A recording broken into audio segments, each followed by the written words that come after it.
The war between the house of Saul and the house of David lasted a long time.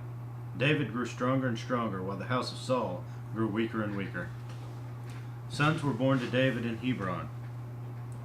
His firstborn was Amnon, the son of Ahinoam of Jezreel. His second, Kileb, the son of Abigail, the widow of Nabal of Carmel.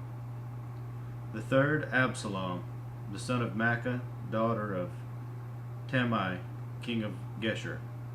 The fourth, Adonijah, the son of Haggith. The fifth, Shephatiah, the son of Abital. The sixth, Ithream, the son of David's wife Eglah. These were born to David in Hebron. During the war between the house of Saul and the house of David, Abner had been strengthening his own position in the house of Saul.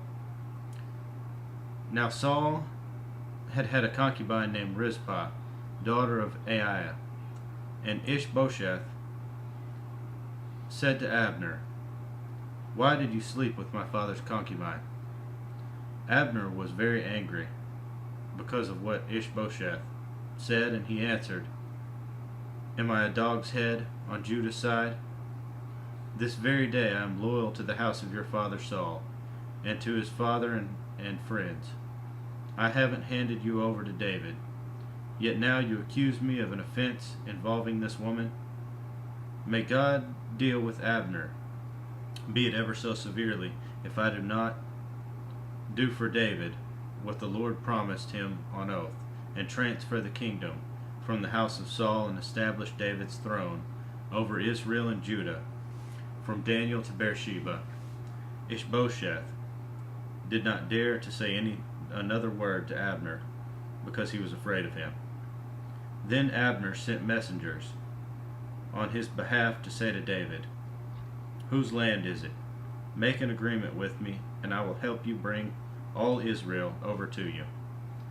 "Good," said David, "I will make an agreement with you, but I demand one thing of you. Do not come into my presence unless you bring Michal, daughter of Saul, when you come to see me." Then David sent messengers to Ishbosheth, son of Saul, demanding, "Give me my wife Michal, whom I betrothed to myself for the price of 100 Philistine foreskins." So Ishbosheth gave orders and had her taken away from her husband Paltiel, son of Laish. Her husband, however, went with her, weeping behind her, all the way to Bahurim. Then Abner said to him, "Go back home." So he went back. Abner conferred with the elders of Israel and said, "For some time you have wanted to make David your king.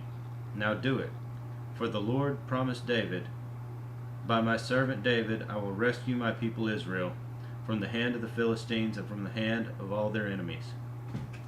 Abner also spoke to the Benjamites in person. Then he went to Hebron to tell David everything that Israel and the whole house of Benjamin wanted to do. When Abner, who had 20 men with him, came to David at Hebron, David prepared a feast for him and his men. Then Abner said to David, "Let me go at once and assemble all Israel for my lord the king, so that they may make a compact with you, and that you may rule over all that your heart desires."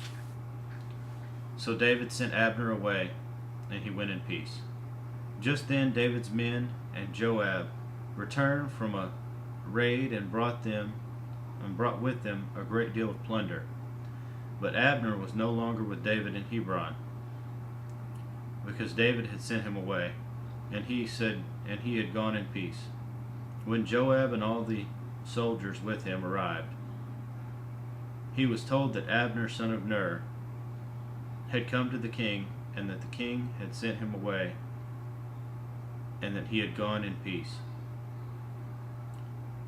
So Joab went to the king and said, "What have you done? Look, Abner came to you. Why did you let him go? Now he's gone. You know Abner, son of Ner, came to deceive you and observe your movements and find out everything you are doing." Joab then left David and sent messengers from Abner after Abner, and they brought him back from the well of Sirah, but David did not know it. Now when Abner returned to Hebron, Joab took him aside into the gateway, as though to speak with him privately, and there, to avenge the blood of his brother Asahel, Joab stabbed him in the stomach, and he died. Later, when David heard about this, he said, "I and my kingdom are forever innocent from the Lord, before the Lord, concerning the blood of Abner son of Ner.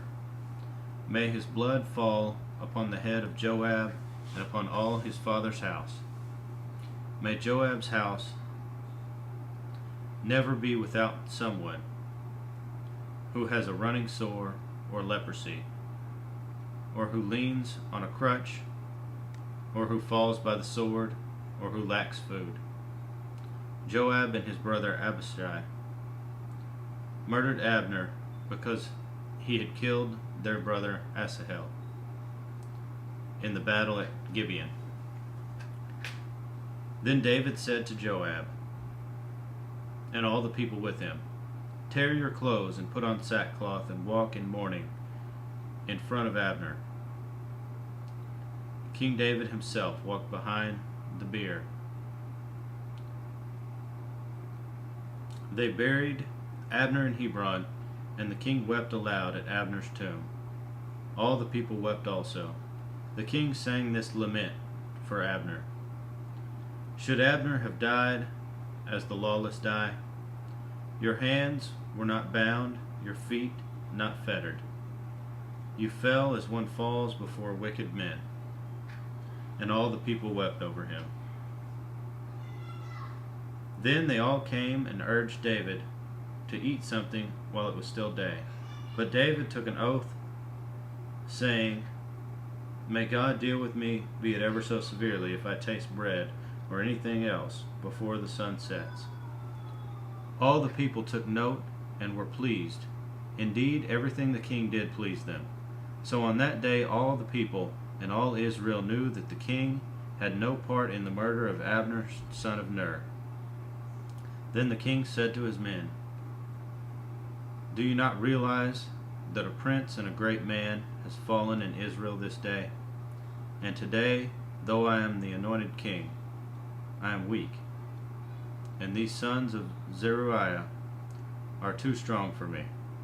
May the Lord repay the evildoer according to his evil deeds."